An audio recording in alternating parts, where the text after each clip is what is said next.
नए साल की दस्तक है साल 2025। कुछ ही लम्हों के बाद आपके सामने होगा, लेकिन इस नए साल में नई सियासत की तारीख लिखी जा रही है। नई रणनीति तैयार हो चुकी है और यह रणनीति प्रधानमंत्री मोदी अब 75 साल की उम्र के पार भी इस कुर्सी पर बैठे रहेंगे या नहीं रहेंगे, उसके इर्द गिर्द बुन ली गई है। यह तय कर लिया गया है कि प्रधानमंत्री के तौर पर नरेंद्र मोदी 2025 में उस कुर्सी पर ना बैठें। और यह रणनीति विपक्ष के किसी नेता ने तैयार नहीं की है, यह रणनीति राहुल गांधी ने तैयार नहीं की है, यह रणनीति इंडिया गठबंधन ने तैयार नहीं की है, यह रणनीति न अखिलेश यादव ने तैयार की है, न ममता बनर्जी ने तैयार की है, न तेजस्वी यादव ने इसकी रूपरेखा लिखी है, बल्कि यह रणनीति बीजेपी के भीतर तैयार हुई है। यह रणनीति आरएसएस के लोगों की तरफ से तैयार की गई है, आरएसएस के कैडर की तरफ से तैयार की गई है और बीजेपी के भीतर इस बात को लेकर पूरी तरह से तैयारी हो गई है, पूरी प्लानिंग हो गई है कि आने वाले 2025 में नरेंद्र मोदी प्रधानमंत्री की कुर्सी से हट जाएं। सड़क सुरक्षा फोर्स पंजाब जीवन रक्षा के लिए प्रतिबद्ध 24 घंटे। मात्र 1 साल में सड़क दुर्घटना में होने वाली मृत्यु में लगभग 50% की कमी। कुछ समय पहला मेरे भरा ਦਾ ਐਕਸੀਡੈਂਟ ਹੋਇਆ ਸੀ। ਸੜਕ ਸੁਰੱਖਿਆ ਫੋਰਸ ਨੂੰ ਕਾਲ ਕੀਤਾ 112 ਨੰਬਰ ਤੇ। ਵਿਦਿਨ 5 ਮਿੰਟਾਂ ਦੇ ਵਿੱਚ ਇਹਨਾਂ ਨੇ ਆ ਕੇ ਮੇਰੇ ਭਰਾ ਦੀ ਜਾਨ ਬਚਾਈ। ਜੇ ਉਹ ਨਾ ਮੈਨੂੰ ਉੱਥੋਂ ਚੱਕਦੇ ਤਾਂ ਹੋ ਸਕਦਾ ਸੀ ਮੇਰੀ ਮੌਤ ਹੋ ਜਾਂਦੀ। मुख्यमंत्री भगवंत सिंह मान की कोशिशों से अपना पंजाब बन रहा है रंगला पंजाब।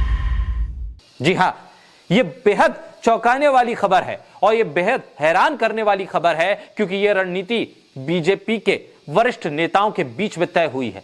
यह रणनीति आरएसएस के समर्थक लोगों के बीच में तैयार हुई है। यह रणनीति आरएसएस समर्थक बीजेपी नेताओं ने तय की है।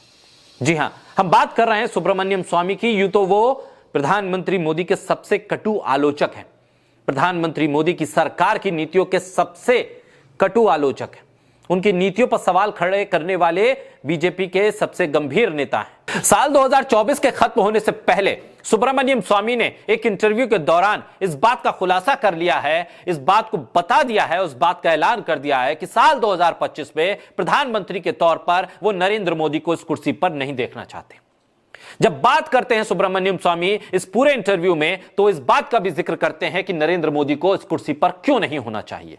वो ये बताते हैं सिलसिलेवार ढंग से कि किस तरह से चाइना के साथ हमारे रिश्ते खराब हुए, चाइना के साथ जिस तरह से बॉर्डर पर स्थिति है और जितनी जमीन पर, भारत की जमीन पर चाइना कब्जा करके बैठा है, जिसको विपक्ष भी हाईलाइट करता है, लेकिन बीजेपी मानती नहीं, उसे सुब्रमण्यम स्वामी मानते हैं और कहते हैं कि चाइना के आगे हम झुक गए हैं, इसलिए प्रधानमंत्री के तौर पर नरेंद्र मोदी को अपनी कुर्सी से हट जाना चाहिए। वो आगे यह भी बताते हैं कि अमेरिका अब भारत से नाराज है, क्योंकि वो उस बात को याद दिलाते हुए कहते हैं कि जिस तरह से डोनाल्ड ट्रंप के शपथ ग्रहण के लिए न्योता हासिल करने के लिए विदेश मंत्री को दौड़ाया गया है, वो ये बताता है कि अमेरिका और भारत के रिश्ते किस हद तक खराब हो चुके हैं। सुब्रमण्यम स्वामी इस बात को भी बताते हैं कि किस तरह से जब बाइडेन राष्ट्रपति हुआ करते थे अमेरिका के और क्वाड की बैठक हुई थी, 4 देशों के प्रतिनिधि थे और वहां पर नरेंद्र मोदी को बुलाया गया था और तब ट्रंप राष्ट्रपति का चुनाव लड़ेंगे या जीत भी जाएंगे, इस बात को कोई स्वीकार भी नहीं कर रहा था,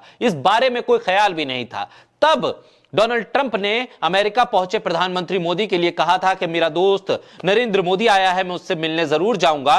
तब प्रधानमंत्री मोदी ने कहा था मैं किसी से नहीं मिलूंगा, और शायद यही बात डोनाल्ड ट्रंप को चुभ गई है और इसीलिए कोई इनविटेशन प्रधानमंत्री मोदी के नाम से नहीं भेजा गया और इनविटेशन की तलाश भारत प्रधानमंत्री नरेंद्र मोदी के लिए कर रहा है। यह बात और इस बात का खुलासा सुब्रमण्यम स्वामी ने अपनी इस पूरी बातचीत के दौरान दिया। सुब्रमण्यम स्वामी ने इस बात का भी जिक्र किया कि क्यों प्रधानमंत्री के तौर पर नरेंद्र मोदी को अगले साल यानी 2025 पे हटा देना चाहिए, क्योंकि वो अयोध्या हार गए।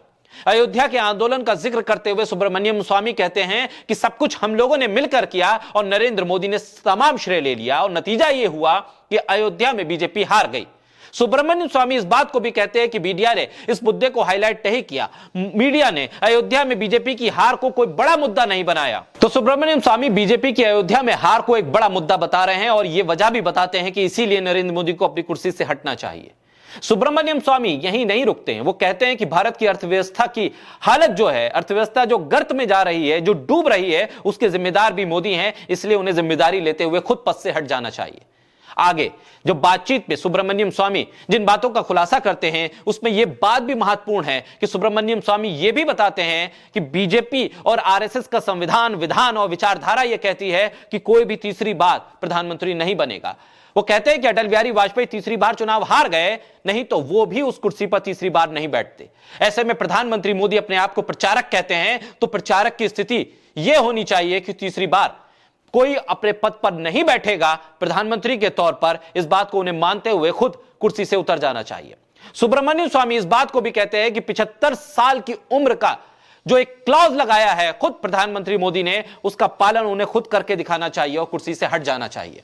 ऐसे में पूरी बातचीत के दौरान सुब्रमण्यम स्वामी ये कहते हैं कि मैंने रणनीति तैयार कर ली है, और न सिर्फ मैंने बल्कि कई और लोग हैं जिन्होंने मिलकर यह फार्मूला तैयार कर लिया है कि बीजेपी को नुकसान ना हो और उसके साथ साथ प्रधानमंत्री के तौर पर नरेंद्र मोदी अपनी कुर्सी से हट जाएं। और इसी काम में वो लगे हुए हैं। साल 2025 में नरेंद्र मोदी को कुर्सी से हटाना सुब्रमण्यम स्वामी का एक सबसे बड़ा लक्ष्य। उन्होंने साफ तौर पर बताया है कि अब इस कुर्सी पर वो प्रधानमंत्री के तौर पर नरेंद्र मोदी को देखना नहीं चाहते।